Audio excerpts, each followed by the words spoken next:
I rise to apprise this august House of the foreign policy dimension of our response to the Pahalgam terrorist attack, going into the preparations for Operation Sindur and how foreign policy was handled during Operation Sindur. As all the honorable members would appreciate, it was important to send a clear, strong, and resolute message after the Pahalgam attack. Our red lines had been crossed, and we had to make it very apparent that there would be serious consequences. As a result, the first step which was taken was that a meeting of the Cabinet Committee of Security took place on the 23rd of April. And that meeting decided that one, the Indus Waters Treaty of 1960 will be held in abeyance with immediate effect until Pakistan credibly and irrevocably abjures its support for cross-border terrorism.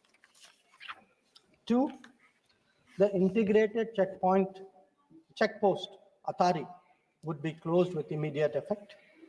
Three, Pakistani nationals who are traveling under SARC visa exemption scheme will no longer be allowed to do that. Four, the defense, naval, and air advisors of the Pakistani High Commission would be declared persona non grata. And five, the overall strength of the High Commission would be brought down to 30 from the number of 55.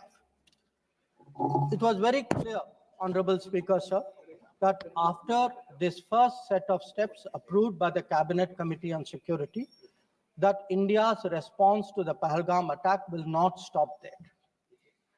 Our task from a diplomatic perspective, from a foreign policy approach, was to shape the global understanding of the Pahalgam attack. What we tried to do was to bring out to the international community Pakistan's long-standing use of cross-border terrorism. We highlighted the history of terrorism in Pakistan and how this particular attack was meant to target the economy of Jammu and Kashmir and to sow communal discord among the people of India. Our messages were two. One, zero tolerance of terrorism, and two, the right to defend our people against terrorism. So all the interactions we did, the diplomatic briefings, we called all the embassies for briefings.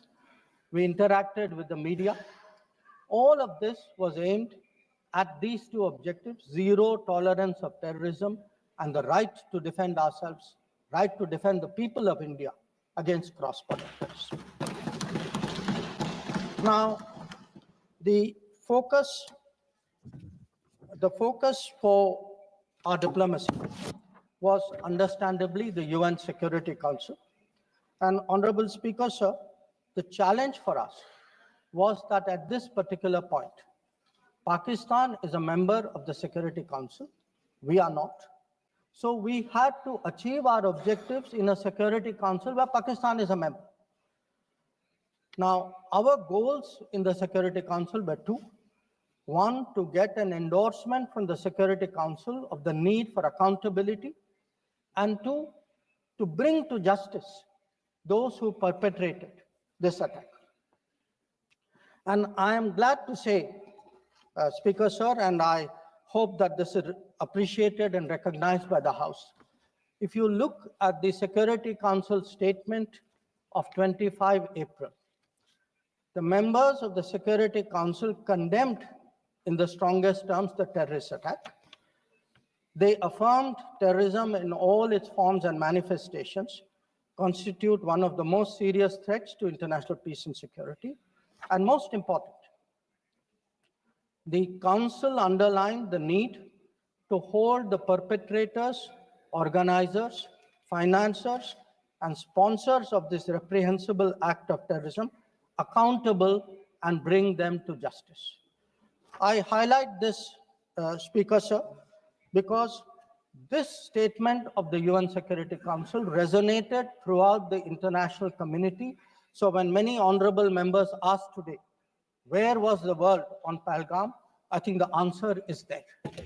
The answer is there in a Security Council statement which says hold them accountable, bring them to justice, and that is exactly what we did through Operation Sindur. Now, I also want, Honorable Speaker, sir, through you, to bring to the attention of the House a very interesting development pertaining to the TRF, the Resistance Front. When the Security Council was debating this on the 25th of April, and TRF had twice claimed responsibility for the Pahalgam attack, Pakistan defended the TRF. Pakistan tried to get any mention of TRF excluded. And in fact, the Pakistani foreign minister told his parliament that this is a great diplomatic achievement. Now, I mention it because today, again, thanks to our diplomacy, the TRF has been designated as a global terrorist organization by the US government. And the same Pakistani foreign minister who took so much pride saying, I defended the TRF, says, well, now if the US has done this, we accept it. So that is where the Security Council issue stood. If I could then, sir, move on to the diplomacy from 25th of April till the commencement of Operation Sindur. During this period, there were obviously a number of phone calls, a number of conversations. At my level, there were 27 calls. At Prime Minister, I think almost 20 calls. About 35, 40 letters of support came in. And what we tried to do was to create a narrative, prepare the diplomacy for the launch of Operation Sindur. And the result of that diplomacy, Honorable Speaker, sir, there are 193 nations of the members of the United Nations. 193. Only 3, apart from Pakistan, opposed Operation Sindur. Only 3. If you look through this period, and I would be very happy to share with the House the exact positions of various governments, overwhelmingly, there was recognition that terrorism is unacceptable, that a country which has been attacked has a right to defend itself, and that India was doing exactly that. Now, when Operation Sindur was launched, we spelled out our objectives. There was a statement, Honorable Raksha Mantri ji referred to it in his statement, where we put out for the benefit of our own people, for the international community, that Operation Sindur was hitting the terrorist infrastructure in Pakistan and Pakistan-occupied Jammu and Kashmir, from where terrorist attacks had been planned and launched. We highlighted that 9 sites had been targeted, and we said that our actions are focused, measured, and non-escalatory in nature. And we were living up to the commitment that those responsible for this attack will be held accountable. This was the commitment which was endorsed by the UN Security Council, thanks to our diplomacy. It was a commitment made by the Prime Minister to the people of India that we would hit those symbols, those sites, those planning places. So today, when I hear many questions from across the aisle, I want to say, which one of you imagined that Bhavalpur and Muridke would be brought down the way it was? Which one of you thought it? When did you even think of it during your tenure? Did it even cross your mind? In fact, on the contrary, you ruled it out after 26/11. So I think our objectives are very clear. We wanted to send a message to the terrorists. We wanted to send a message to Pakistan that do not continue this support for terrorism. And I think on the morning of 7th of May, that message went home loud and clear. Now, sir, during this period, there was, when the operations were on, when the conflict, when the activities were on, operation is still continuing. A number of countries, number of their leaders ministers, others called up. And they called up because people wanted to know what is happening. People wanted to know what is the thinking of India. People wanted to understand what we are doing. And I would like to share with the House, sir, through you, to everybody, we gave a common message. The common message was India is exercising its right to defend itself against terrorism. Number two, the targets which were hit on the 7th of May are known terrorist headquarters and infrastructure. Number three, there will be no mediation. Anything between us and Pakistan is bilateral. Number four, we will never bow down to nuclear blackmail. Number five, we are responding to Pakistani military attacks because after Operation Sindur was launched, they had started at targeting our military facilities. And we will continue to hit the Pakistani military. If the fighting is to stop, Pakistan must request it. And that request must come through the designated channel of DGMOs. This was a common message that we had given to many people who had called us during that period. Our position was very, very clear in how we were approaching the progress of Operation Sindur. Now, sir, many members asked, some out of genuine curiosity, some perhaps less, what was the international support? How much international understanding was there of India's position? I would like to share with you a sample. So let me start with countries who are known to be partners of India. Quad.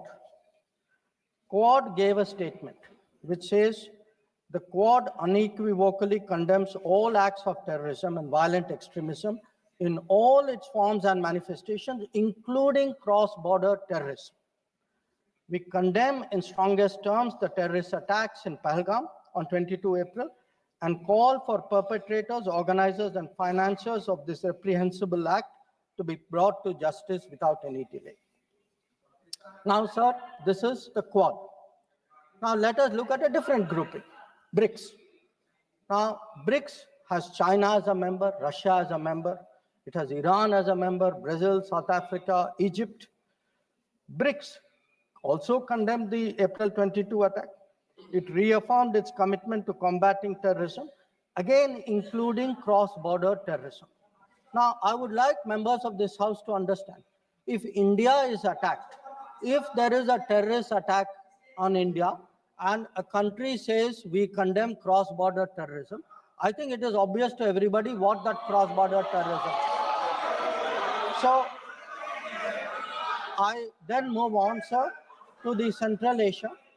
The Central Asian countries opposed providing safe haven using terrorist proxies for cross-border terrorism, for terror financing. Now, I can cite statements from the Indian Ocean Rim Association, from individual countries, range of them.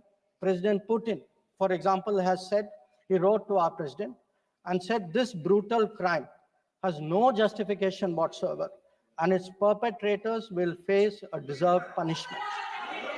The president of Paraguay has said that he expresses solidarity and recognized India's legitimate right to self-defense.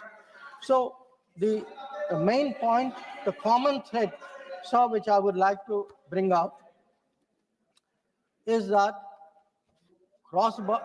number one, a cross-border terrorism across the board has been recognized, all forms and manifestations, opposition to condemnation of Pahalgam terrorist attack, and the right of India to bring people to justice. Now, sir, in addition to that, I would particularly like to mention 2 or 3 other developments. One, the American designation of TRF. On the 17th of July, the Department of State designated TRF as a foreign terrorist organization and especially designated global terrorist. Now, this comes in the wake of the extradition of Tahawur Rana, who was involved in the 26/11 attack. And when people ask today, how successful is your foreign policy? Where is your diplomacy? I want to say that Tahawur Rana, which many of you tried for so long to get, is finally here because of us. I want to say TRF was designated not because somebody out there made a remark. TRF was designated as a global terrorist organization because our diplomacy persuaded another country to do that. Now, our strong stance has resonated across the world. I was some time ago in Germany, and standing next to me, the German foreign minister said, India has every right to defend itself against terrorism, and Germany will support this fight against terrorism. Similar position has been taken by France. Similar position has been taken by the European Union. So what I would like to highlight, sir, is that today, in where Operation Sindoor is concerned, there has been, the world sees what it is about. The world realizes this is a fight against terrorism. It is felt that India has acted responsibly but firmly. Now, I would like, sir, to address one particular aspect because some members have brought it up. And this is regarding the US activity during this period. Sir, I'd like to inform the House that on the 9th of May, Vice President J.D. Vance called the Prime Minister, warning of a massive Pakistani attack in the next few hours. Prime Minister, in his response, made it very clear that if such an attack happens, it would meet with an appropriate response from our side. Now, sir, that attack took place and was foiled by our armed forces, and I think the House should collectively appreciate the performance of the armed forces in foiling what was a massive attack on the 9th and 10th, the 9th, 10th of May. Now, our response, which the Prime Minister promised, was delivered, and it was delivered with devastating effect. I don't have to say anything. Every member has seen satellite pictures of Pakistani airfields. You can see from the state of those airfields, which shown by the pictures, what was our answer. Now, on the 10th of May, we received phone calls sharing the impression of other countries that Pakistan was ready to cease the fighting. Our position was, if Pakistan was ready, we needed to get this as a request from the Pakistani side through the DGMO channel. That is exactly how that request came. Now, I want to make two things very clear, sir. One, at no stage in any conversation with the United States was there any linkage with trade and what was going on. Secondly, there was, please listen. Secondly, there was no call between the Prime Minister and President Trump from the 22nd of April, when President Trump called up to convey his sympathy, and the 17th of June, when he called up Prime Minister in Canada to explain why he could not meet. So I would again, मैं इसको दोहराता हूँ, 22 अप्रैल से 17 जून तक। माननीय अध्यक्ष जी, मेरी एक बात की आपत्ति है, भारत देश का शपथ लिया हुआ विदेश मंत्री यहाँ स्टेटमेंट कर रहा है, उस पर भरोसा नहीं है, उनको किसी और देश पर भरोसा। मैं समझ सकता हूं उनकी पार्टी में विदेश का महत्व क्या है, मगर इसका मतलब ये तो नहीं है पार्टी की सारी चीजें यहाँ सदन में आकर थोपे। भारत के विदेश मंत्री पर भरोसा नहीं करोगे? ओथ लिया हुआ व्यक्ति यहाँ पर बोल रहा है, ही इज रिस्पॉन्सिबल। माननीय अध्यक्ष जी, इसीलिए ये वहां बैठे हैं और 20 साल तक वहीं बैठने वाले हैं।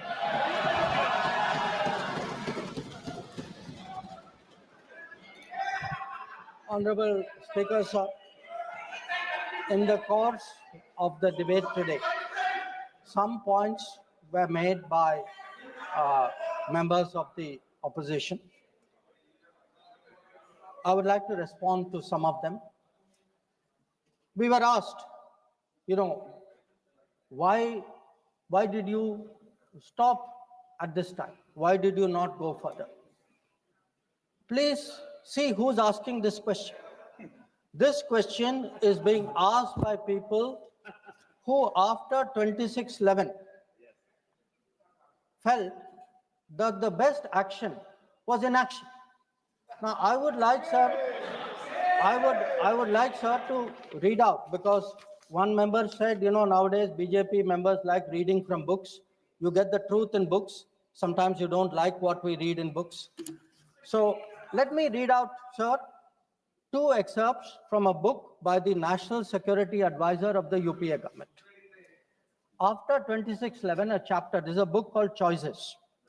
He says, on sober reflection and in hindsight, I now believe the decision not to retaliate militarily, but to concentrate on diplomatic, covert, and other means was the right one for that time and place. This is what he says. But did he even do that? Because 26/11 happened in November of 2008. What was the reaction? The reaction was Sharm el-Sheikh. Was that diplomatic? Was it covert? Was it military? Now, what did Sharm el-Sheikh do? In Sharm el-Sheikh, the then government and the Pakistani Prime Minister agreed terrorism is a main threat to both countries. Now, today, sir, people are saying, America is hyphenating you, Russia is hyphenating you. That is what I heard Dipinder Huda ji say. Hello, you are hyphenating yourself. I mean, you did not need a foreign country to say, please link India to Pakistan. Your own government was saying, India and terrorism is a main threat to both countries. And then they said, terrorism should not be linked to the composite dialogue. And worst of all, they accepted a reference to Baluchistan in that. Now, here is a country reeling after 26/11. And you are equating Baluchistan and 26/11, what happened in Mumbai, and you are saying that the perpetrator and the victim have both got a problem. And then now you are asking me, why didn't you go further? People who did nothing are asking a government which did so much, saying, why didn't you do more? Now, you might think, sir, that this is a one-off, but this is a habit, because this is the thinking in that part of the house. Some years ago, there was, if you remember, sir, the Mumbai train bombing. The Mumbai train bombing happened in July of 2006. In September of 2006, 3 months after the Mumbai train bombing, at Havana, the UPA government, with its Pakistani counterpart, condemns all acts of terrorism as though we are both again equal, and agrees that it's a scourge that we need to effectively deal with together. And then they directed again resumption of dialogue. So what I want to highlight is, for people who did nothing to have the temerity, the gumption today to ask a government which did so much, which brought down Bhavalpur and Muridke, to say, why didn't you do more? I think it's extraordinary. Now, sir, we also heard from one of the early speakers saying we are now facing a two-front, and that the leader of opposition has been warning us about two-front. Now, all I can say, sir, is the person who said it, and maybe the leader of opposition, must have missed their history lessons in school. I'll tell you why.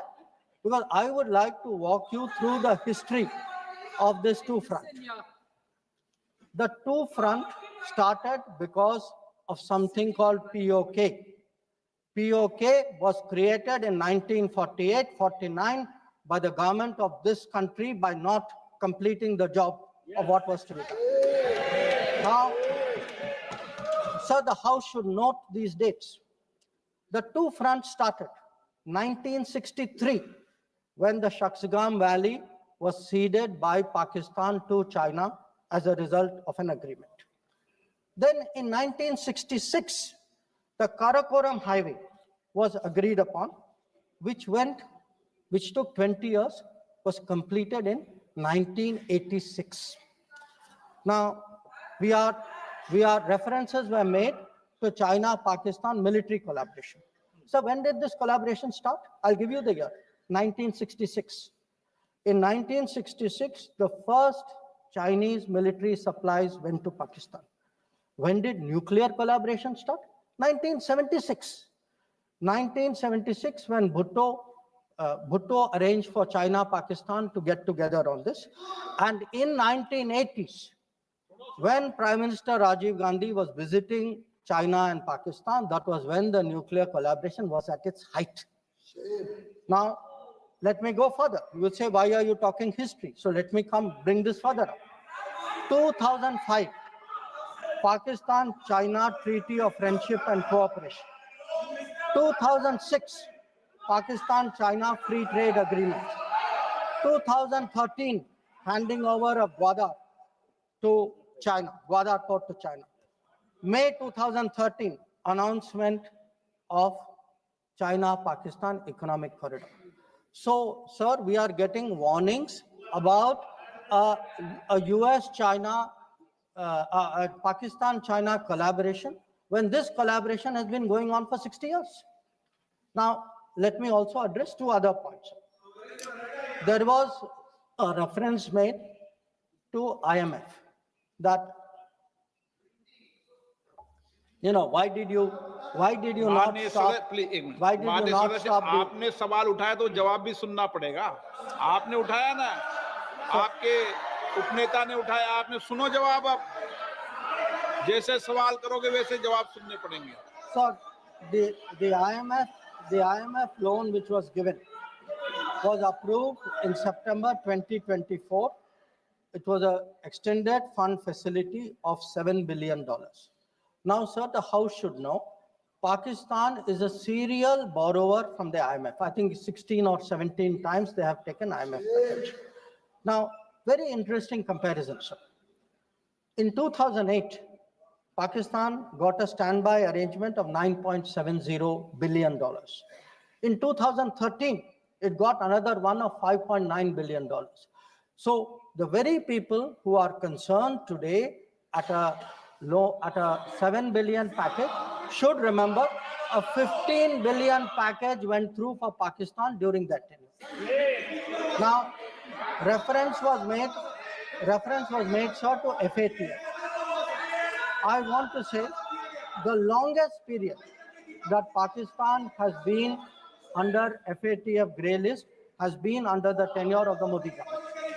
During the Modi government, from 2018 to 2022, 1,576 days, Pakistan was in the grey list. Yes, they were in the grey list earlier also. I am not denying that.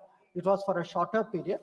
But I again want the House to appreciate that the FATF meeting in May 2025 has kept Pakistan in the enhanced follow-up category, recognizing that the compliance of Pakistan is only partial. Now, sir, so much for Pakistan. Some members also raised issues pertaining to China. So I would like to spend a few minutes on that. So I would first like the House to appreciate, because today we are getting these lectures saying China is a great danger, China, Pakistan are together, we are warning you. So what does the Congress party really think about China? Don't go by what they say. Let us see what they did. In 2005, China was designated as a strategic partner during Prime Minister Wen Jiabao's visit to India. Strategic partner. And there is a concept, very famous concept called Chindia, sir, a belief that China and India have common interest And the main proponent of Chindia is the party spokesman of the people opposite. Now, some mention was made about visits, including my visit. Yes, I went to China. I went to China to make our position very clear about de-escalation, about trade restrictions, and about terrorism. I did not go to China for the Olympics. I did not go to China for secret agreements. I did not go, sir,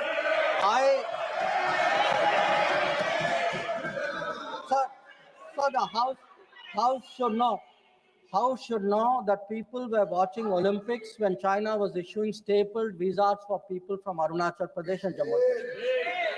This is the reality of China. Now,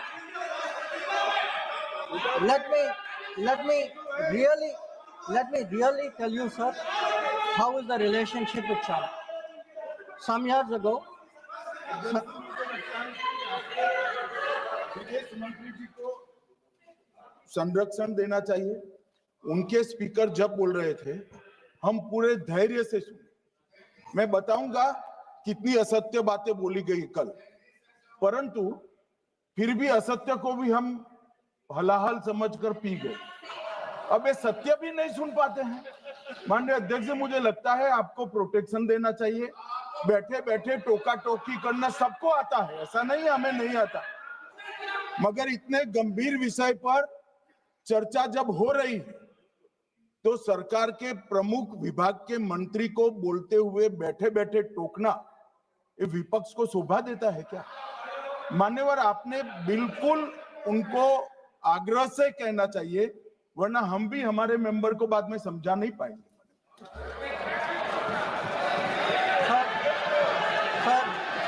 We heard today a lot about what was supposed to be the thinking. बैठे आपको इजाजत नहीं, बैठिए। Sir, we heard about warnings about China, cautions about China. You know, China is planning this, China is planning that. But sir, I want to remind this House, Doklam crisis was on. The leader of opposition decided to get a briefing from whom? Not from the government, not from the EAM, from the Chinese ambassador. He took his briefing from the Chinese ambassador when our military was confronting the Chinese military in Doklam. So I want to say that I want to say, and this is the political thing. Let me, sir, give you the economic thing.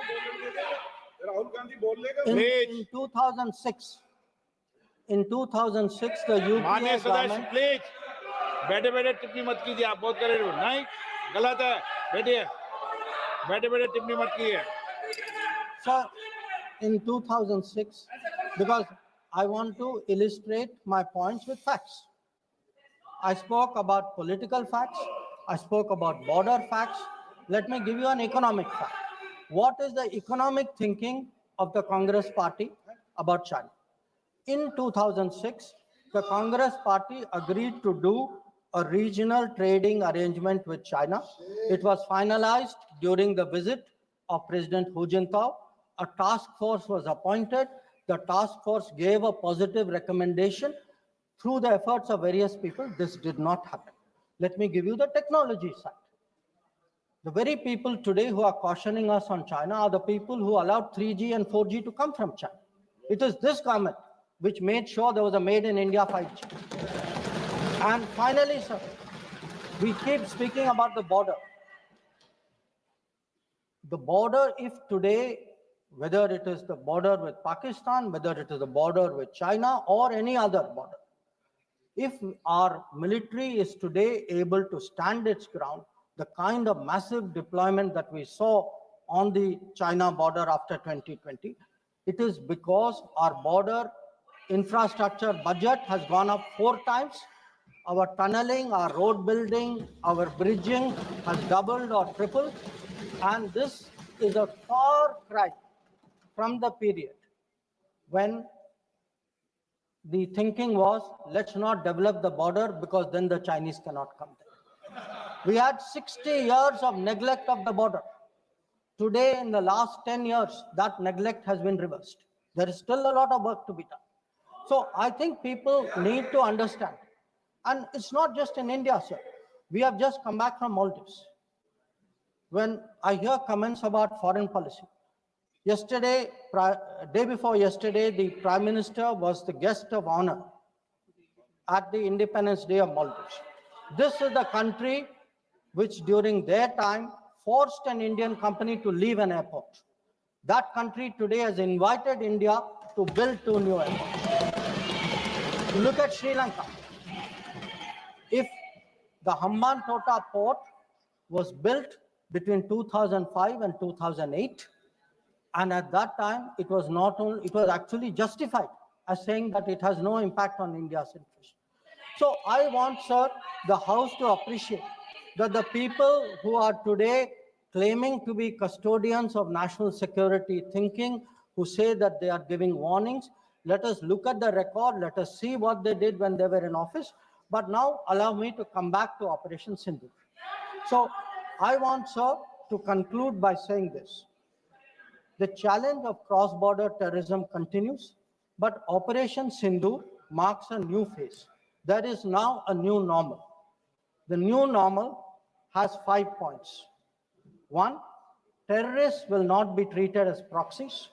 2, cross-border terrorism will get an appropriate response. 3, terror and talks are not possible together. There will only be talks on terror. 4, not yielding to nuclear blackmail. And finally, terror and good neighborliness cannot coexist. Blood and water cannot flow together. This is our position. So let me conclude, sir, by recognizing the role which this body and the upper house has played during this period in explaining our national position and our national interest on Operation Sindur. We had, sir, 7 parliamentary delegations which went to 33 countries. Some comments were made about those delegations. I have to tell the honorable member, Arvind Sawantji, I'm sorry, you are completely misinformed. Those delegations were received with great honor. In many cases, the foreign minister of the country met them. Please look at the tweets of people sitting next to you. That itself will tell you. Huh? And इनके बगल वालों से पूछ ले वे जानकारी. Sir, these 7 delegations, the delegation led by Jaishankar Prasad ji, by Shashi Tharoor ji, by Baijan Panda ji, by Sanjay Kumar Jha ji, by Kannimori ji, by Supriya Sule ji, and by Shrikant Eknath Shinde ji. So these 7 delegations did the nation proud. They across the board, and every member, members of opposition, members of the government, public-spirited citizens, retired diplomats, they were able to explain to the whole world our posture of zero tolerance against terrorism. So I would like, sir, to end my remarks with the hope that on an issue as important as this struggle against terrorism, we can only succeed in ensuring zero tolerance against terrorism if we have a united voice in this country against terrorism. There must not be any division of opinion on this matter. The way the parliamentary delegations behaved abroad, I hope the same solidarity will permeate the proceedings of the House. I thank you.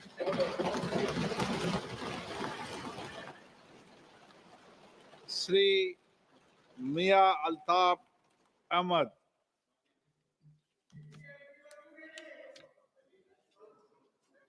बहुत बहुत शुक्रिया।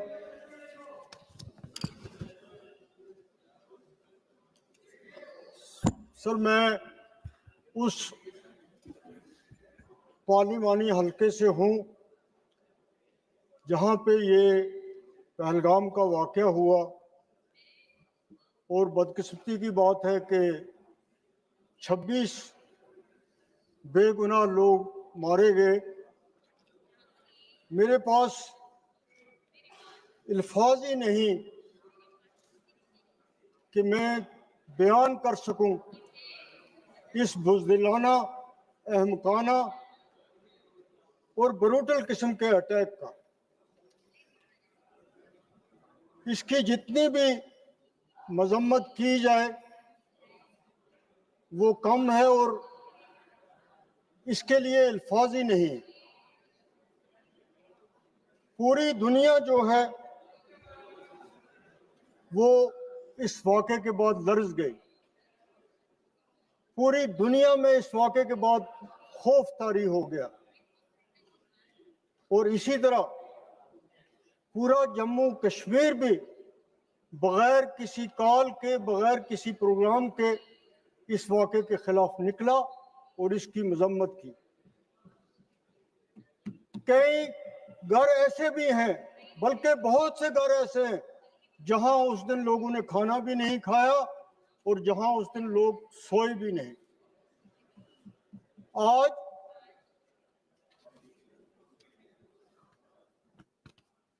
जो ये वाक़या हुआ, जो हमें television पे उनके परिवार देख रहे होंगे, उनके जख्म आज फिर ताज़ा हो रहे हैं और हमें उन्हें ये भरोसा दिलाना है, हमें उन्हें ये बताना है कि हम उनके साथ हैं। और मुझे यकीन है होम मिनिस्टर साहब इधर बैठे हुए हैं कि ज़रूर उन कातिलों को सज़ा मिलेगी जिन्होंने ये काम किया। और हमारा मुतालबा भी आपसे यही है कि उन लोगों को सख्त से सख्त सज़ा दी जाए ताकि पूरी दुनिया के साथ साथ उनके ख़ानदान के लोग जो हैं वो ये देख सकें। इसी के साथ ऑनरेबल स्पीकर, इस तस्वीर के दूसरे रुख पे जब दो मुल्कों के दरमियान लड़ाई हुई, जब ये ऑपरेशन शुरू हुआ तो रजौरी और पुंछ